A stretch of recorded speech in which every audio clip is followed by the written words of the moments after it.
Hello and welcome to Kesing education. I am Kulbhushan. Let's start today's tutorial.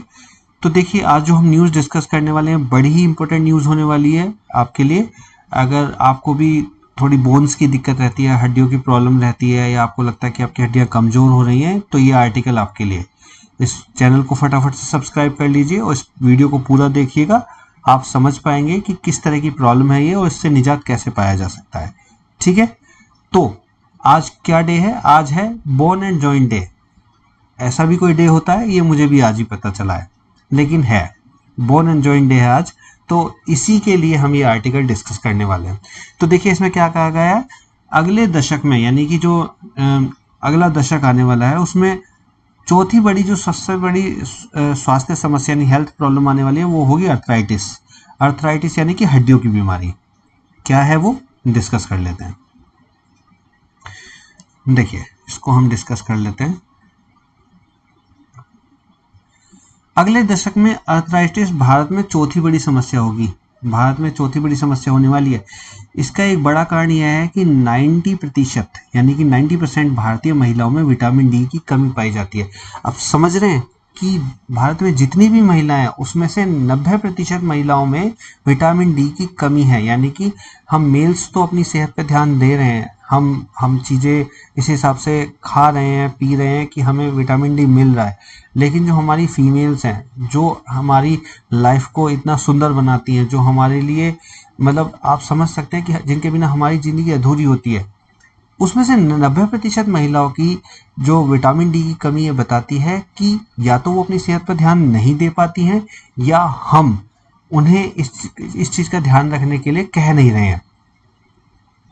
तो इसी बारे में डिस्कस करना है हमें, जो कि हड्डियों की के मेटाबॉलिज्म के लिए बहुत ज़रूरी है। यही नहीं, बुजुर्गों के अलावा अब भारतीय युवाओं में भी हड्डी से जुड़ी समस्याएं बढ़ रही हैं। देखिए, पहले ये जो हड्डी की प्रॉब्लम होती थी ना, ये थोड़ा जब ओल्ड एज हो जाते थे, बुढ़ापा आ जाता था, तब होती थी कि भाई देखो हड्डी चरमरा रही है, बुढ़ापा आ गया है, उठने में दिक्कत है, बैठने में दिक्कत है।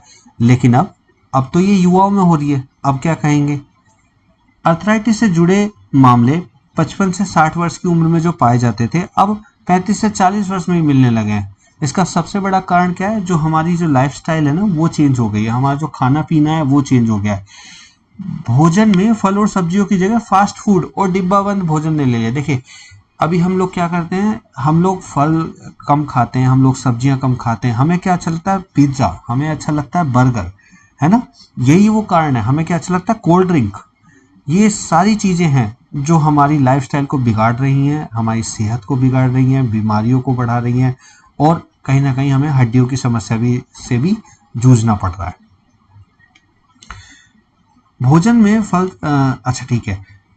इससे क्या होता है, इससे शरीर को जो जरूरी मिनरल्स हैं वो नहीं मिल पाते। दूसरा कारण, लोगों में शारीरिक जो गतिविधि है, यानी फिजिकल एक्टिविटी लोगों की कम हो गई है। देखिए, ऑफिस में जाते हैं तो वहीं बैठे रहते हैं, एक कुर्सी पर टिक गए तो वहीं टिके हुए हैं। घर पे आए हैं तो बेड पे ऐसे बैठेंगे तकिए को उल्टा टेढ़ा लगा के, बिल्कुल हिलने की जगह ना बचे। आप बताइए कि आपका जो शरीर है, उसको आपने कभी भी व्यायाम करने का मौका दिया? नहीं दिया। तो हड्डियां कैसे मजबूत होंगी? प्रैक्टिस मेक्स मैन परफेक्ट, ये सुना होगा आपने, है ना। लेकिन अगर आप अपने शरीर को चलाएंगे नहीं, तो वो कैसे परफेक्ट होगा? ठीक है ना। इसके कारण हड्डियों के निर्माण के लिए जरूरी टिश्यू जो होते हैं वो बनने कम हो जाते हैं। लोगों में तनाव तेजी से बढ़ रहा है। देखिए, आजकल की जो लाइफस्टाइल है वो इस तरह की हो गई है कि डिप्रेशन लोगों को हो जाता है, परेशानी हो जाती है, एंजाइटी, ये कॉमन है। दरअसल लगातार तनाव में रहने से क्या होता है, कार्टिसोल हार्मोन बढ़ने लगता है। यह ब्लड शुगर लेवल को बढ़ा देता है, जिसके कारण यूरिन के माध्यम से कैल्शियम शरीर से बाहर निकलने लगता है। देखिए, अगर आप टेंशन में रहते हैं ना, अगर आप तनाव लेते हैं, तो उससे भी आपकी हड्डियां कमजोर हो रही हैं।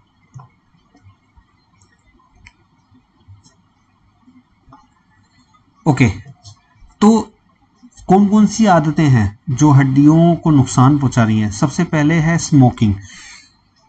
तंबाकू का धुआं फ्री रेडिकल छोड़ता है। देखिए, तंबाकू का जो धुआं होता है वो फ्री रेडिकल्स को रिलीज करता है। ये फ्री रेडिकल्स क्या करते हैं? ये कोशिकाओं को, डीएनए को डैमेज करते हैं, ये कैंसर का कारण बनते हैं। इसलिए तो बोलते हैं कि स्मोकिंग छोड़ दीजिए, है ना। कोशिकाओं को मारते हैं। इसके अलावा स्मोकिंग हार्मोन कैल्सीटोनिन का स्तर घटाती है। कैल्सीटोनिन बोन स्टॉक को संतुलित करने में मदद करती है, यानी कि एक तरह से हड्डी कमजोर होने का नतीजा आपको देखने को मिलता है। दूसरा क्या है, फास्ट फूड।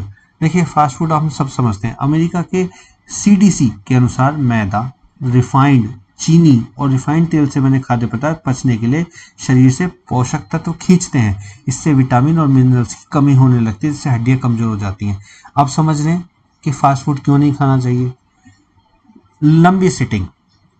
दरअसल हड्डियां लिविंग टिश्यू हैं, ये नियमित रूप से टूटते और बनते रहते हैं, लेकिन जब टूटने वाले टिश्यू की तुलना में नए टिश्यू बनना कम हो जाता है तभी हड्डियां कमजोर हो जाती हैं। लंबी सिटिंग के कारण नए टिश्यू का बनना कम हो जाता है। देखिए ये एक प्रोसेस है ना, नए टिश्यूज बनते रहते हैं, पुराने टूटते रहते हैं, लेकिन अब आपने क्या किया है, अब आपने शरीर को इतना आराम दे दिया है कि नए टिश्यू बन ही नहीं रहे हैं, तो उसकी वजह से दिक्कत तो आनी है, ये भी इसका एक कारण है। अगला कारण क्या है, कम नींद। देखिए किसी भी कारण से कह लीजिए, काम का प्रेशर कह लीजिए, डिप्रेशन कह लीजिए, एंजाइटी कह लीजिए, कुछ भी कह लीजिए, लेकिन अगर आप किसी भी कारण से कम नींद ले रहे हैं ना, तो आप अपनी सेहत से खिलवाड़ कर रहे हैं। होता क्या है इससे, कम नींद से तनाव से जुड़ा हार्मोन कार्टिसोल का स्तर बढ़ जाता है। इससे नियंत्रण करने के लिए शरीर की हड्डियों से कैल्शियम और मिनरल्स खींचने लगता है। वहीं कम नींद के कारण हड्डियों का निर्माण करने वाली कोशिकाओं का बनना भी कम हो जाता है। जब नींद कम मिलेगी, देखिए नींद में होता क्या है, नींद क्यों जरूरी होती है, जब हम लोग सोते हैं ना तो हमारा जो शरीर है ना वो रिपेयर होता है, नए टिश्यूज बनते हैं, नए सेल्स बनते हैं, है ना, पुराने जो डैमेज टिश्यूज हैं वो ठीक होते हैं। अब आपने नींद ही कम ली, यानी कि जो मेंटेनेंस आपके शरीर की होनी थी वो तो प्रॉपर हुई नहीं, तो प्रॉब्लम तो आएगी। नेक्स्ट रीजन क्या है, सोडा। देखिए हमें हमारी लाइफस्टाइल ऐसी हो चुकी है कि हमें हर चीज के साथ सोडा या कोल्ड ड्रिंक चाहिए होता है ना। अब पीने में तो बड़ा टेस्टी है, लेकिन क्या शरीर को सच में इसकी जरूरत है? जवाब है नहीं। अगर आप सोडा नहीं भी पियेंगे तो आपकी लाइफस्टाइल, आपके शरीर पर कुछ फर्क नहीं पड़ेगा, लेकिन अगर आप पीते हैं तो नुकसान जरूर होंगे। क्या होंगे? कई सोडा में फॉस्फोरिक एसिड पाया जाता है। जब हम सोडा का सेवन करते हैं तो इसे न्यूट्रलाइज करने के लिए हमारी हड्डियों को क्षारीय कैल्शियम रिलीज करना पड़ता है। ऐसे में अक्सर सोडा के सेवन से हड्डियां कमजोर होने लग जाती हैं, ठीक है ना। अधिक वजन। मोटापा या अधिक वजन से हड्डियों को रेगुलेट करने वाले हार्मोन्स प्रभावित होते हैं। ऑक्सीडेटिव स्ट्रेस बढ़ता है। इसके अलावा हड्डियों को बनाने वाली कोशिकाओं का मेटाबॉलिज्म प्रभावित होता है। तो ये सब आप कंट्रोल करिए। अच्छा, अब आता है सॉल्यूशन कि क्या करें। ये तो सारी प्रॉब्लम्स हमने डिस्कस कर ली, सॉल्यूशन क्या है? सॉल्यूशन क्या है, आप वीक में 150 मिनट की एक्सरसाइज करें, डेली की 25 मिनट होते हैं, 25 मिनट की एक्सरसाइज करें। नहीं कर पा रहे कोई बात नहीं, 10 मिनट की एक्सरसाइज करिए, लेकिन डेली करिए, ठीक है। इसके अलावा वजन उठाने वाली और रेजिस्टेंस एक्सरसाइज करिए, जैसे कि रनिंग, जॉगिंग, सीढ़ी चढ़ना, वेट लिफ्टिंग। इसके अलावा आप 4 योग भी कर सकते हैं जो हड्डियों के लिए फायदेमंद होते हैं। वीरभद्रासन 2 है ना, हस्तपादासन है, त्रिकोणासन है, वृक्षासन है। इसकी पूरी डिटेल आप गूगल से पढ़ सकते हैं या इससे रिलेटेड वीडियो आप यूट्यूब पे देख सकते हैं कैसे करना है। सही तरीके से करिए, नुकसान नहीं होना चाहिए। दूसरा, करेंगे सही तरीके से करेंगे तो फायदा ही होगा।